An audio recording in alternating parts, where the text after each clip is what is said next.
What's goody, everybody? It's full-time trip, and it's the end of the season, baby.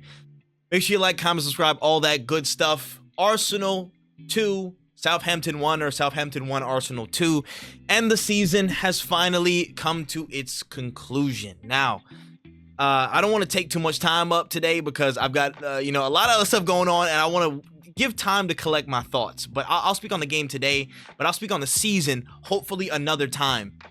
But hope everybody's doing well. I hope you're all, finally prepared for the rest that we so deserve as Arsenal fans, because it's been a long season. It's been a pretty long season.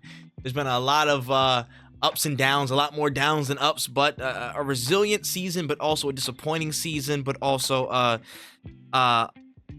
very weird season. We proved a lot of things, and we also shown things need to change in certain regards, but insane. We made it to the end of it. We survived thus far. We're not dead just yet, but yeah, speaking of the game today, there wasn't really much in it. I don't even have that much to report. My man of the match was a person that is not staying with us past this point. Tierney for that goal, for his defensive work. Shout out to him. He had a great goal. I think it was a ball Martinelli fed, I believe, Ben White on the right hand side of the pitch. He got some work in, got a cross low. Tierney with a great, just guided finish, put it right back near post and got us through. We conceded to a set piece after we had a couple near chances, lost momentum, and then just gave them some territory off the pitch. Same story of the season, really. I believe our second goal was it was pretty good, honestly, pretty damn good. With Odegaard got the ball into space, started running into a little bit, rode a challenge, and put a great strike in. Again, reminiscent of Odegaard from 2022-23 and seasons prior, with those moments in the O-zone and really, really taking his chance well. Overall, we went into the game very rotated setup. Obviously, I mean, we saw Sterling, for goodness sakes. We saw Sterling, we saw Martinelli. Again, the front three was Marino, Sterling, Martinelli, with a lot of floating and changing in between them in moments to get them, I guess, close to the pitch and a bit more central. Ethan was a bit more of the right-sided eight. Got some time in there. I mean, it wasn't a crazy performance, It was just a pretty straightforward game. Thought it was an interesting moment to see some of the setups change. One thing that I do like about what we were doing at a certain point was the 2-8s, was Zinchenko and Waneri being very active, being very quick and snappy about switching play across the block to try and find some solutions. I think that was one thing I carried out. There's one thing I saw from the game that I wanted to be carried out into next season. I think that's something that's very important for us in terms of switching play, dynamic recognition of when things aren't working on one side and then switching it up to another.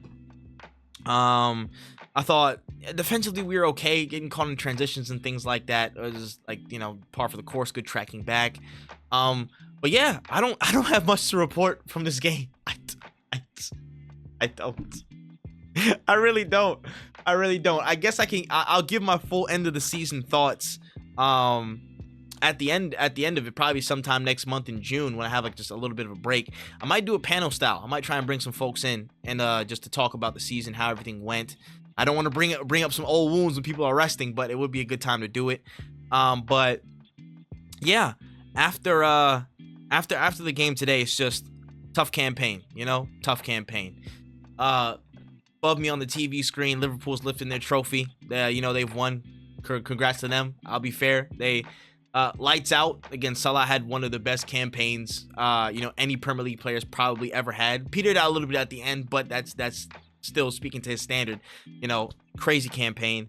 Had some old timers in there, did their numbers. They deserve it. And looking on to the future, next season. This is going to sound like the worst absolute time to say this for some people, and it's okay. I'll say it anyways. I still have a strong sense of belief that we're going to handle the business that we need to handle and win these big trophies. And next year is an important year. Next year is a big year. People are hitting, I guess, breaking points or whatever, but I would say bottom line, we need to win something. Some silverware has to come in, or we got to start asking some real big questions. But this entire tenure, especially the past 3 seasons, we have been so close, and I haven't been the more confident. Barring any injuries or PGMOL buffoonery, we should be in the clutches, of trophies and silverware in this next season, in my opinion. I think we've been shooting for that underlying thoughts and underlying just direction from my side of just thinking about it. Like, it is bound to happen. It's not a question of if, it's a question of when, and I would like it to be next season, if I'm going to be perfectly honest. But I still think, despite this season being disappointing, we are still well within our rights to say we have a strong chance to win silverware next season. Me personally, that's just how I feel. Again, there's some things that we have to do. There's players that we need to move on. There's new players that we have to bring in. There's things that we have to consider and change with our approach and how we break down low blocks like Southampton, and even better today, how we platform our attackers. How do we spring the right people? How do we rotate effectively? So many things that we do have to answer. But I will say this, and shout out to Femo as well. Shout out to Femi online. What's it called? That's his Twitter app, but whatever. Shout out to Femi. You know who you are, gang. But he said this as well, and I have to agree. The foundation that we've built and the way we've maneuvered through circumstances in very suboptimal conditions this season is a big takeaway that I'm proud of. I'll be very honest. Again, I'm not going to give the full spiel away. Wait to the panel. But I am very, very proud of how we've managed to maneuver through so many situations where we could have capitulated. We could have been in that race for Champions League football at the end of the day today. We could have been in the mix and we could have got the short end of the stick, but we weren't. Despite injury after injury, despite setback after setback, we still found a way to maneuver without our best players. We still found a way to soldier through without, again, the best performance and form, and be resilient. And that's solidified a foundation for me. I think this season, unlike other seasons, unlike the prior season, and unlike 2022-23, where we first really had the spark of, hey, we're a serious team. This season did something different for me in terms of solidifying that, hey, we're not going anywhere. We're not going anywhere. In terms of, and I feel like some people may take this for granted because we haven't been there in so long, but now people are so very desperate to get there. And trust me, I want to win too. I'm desperate to get trophies in too. I want us to win and see us on top of everybody else. You know what I'm saying? Also, side note, shout out to the women's, to the women's side for getting the Champions League over Barcelona. Y'all are actual MVPs, bro. We love y'all. We appreciate y'all. That's facts. But again, for the men's side, it's that desperation to win. For me, it doesn't cloud my logic and understanding, hey, we're building something that makes us a threat every year we step into a competition. It should be that. Now we need those last little pieces to make sure, hey, there's a high chance we're making it far in every competition we step foot in. And that comes down to, again, the attacking talent and all such like that. But what this season has done for me overall is say, hey, things cannot go our way, but we can still have resilience in not capitulating anymore. We don't have that. I think that level of just grit the team has, the team spirit, the system has to keep us above a certain level. It reassures me that we're going to be competing for everything for many a year to come. Now, where it shows we need improvement, where we need to add on to that system, is getting the attacking talent. We only can capture as much glory and success as the level of talent that we have. We have great talents. We have a great squad that does great things tactically. But when it comes to individual talents creating individual moments, that's where we've been lacking for several years now. And I can point you to the other video about star power. I can point you to the other video about being ruthless, stuff that I've done years ago on the channel. But now this is the summer to do it. This is the summer that we have to say it's time to really outfit.